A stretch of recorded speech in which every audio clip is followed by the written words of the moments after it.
Blades.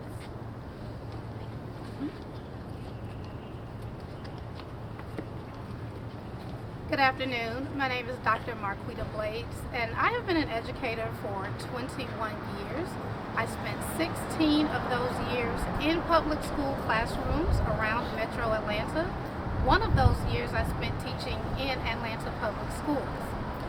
Although I was not a teacher at the time that the APS cheating scandal broke the news, I immediately became invested in the story as a person who always sought to become an educator. It was my career of choice, and so this was of particular interest to me. And when I first heard about the cheating scandal, I immediately rushed to judgment, as many people did, and I wondered how and why could teachers participate in something like this.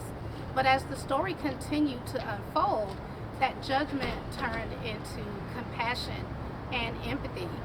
Being a person who works within this system, I understand the complexities that take place behind the scenes when it comes to high-stakes testing. And I also know that a lot of decisions are made regarding teachers that do not include the opinions of teachers. If it were up to teachers, a lot of things in education would function differently, starting with standardized testing and how it is used as a basis for measuring not only student growth, but teacher impact. Teachers have always had strong opinions about this, but often those opinions have gone unheard. I'm here today hoping that you will hear this educator. A couple of years ago, I was hosting a podcast where I had the opportunity to interview one of the teachers convicted in the APS cheating scandal. And when I sat down with her, I immediately realized that the person I was interviewing was not a criminal. She was a mother, wife, daughter, friend, an educator. She was my colleague, and I put myself in her shoes. And those were shoes that I can honestly say I would not want to stand in. She asked me to be here today to lend my voice. So I'm here as a fellow educator asking that DA Fani Willis please support a sentence modification for Dana Evans, as well as all of the other teachers involved, modifying those sentences to time served, and that we don't spend any additional time pursuing this case. Here is what I know.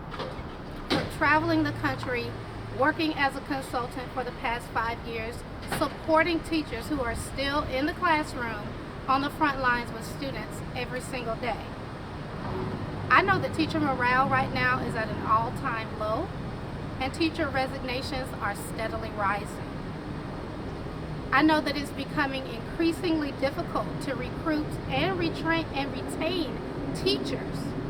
And right now, it would not be prudent to double down on the criminalization of teachers as a result of a broken system centered around high-stakes testing. Our profession is facing debates every day regarding virtual versus in-person learning, whether or not students are going to wear masks in the classroom, unreasonable expectations surrounding teachers' daily duties and their pay. We're having a hard time recruiting and retaining substitute teachers and support staff. Our schools and educational professionals, as well as our students, don't need to see teachers being carted off to prison. But what we do need is healing in our education system so that we can move forward with addressing all of the concerns that will lead to both better working conditions for our teachers as well as better learning outcomes for our students. Thank you.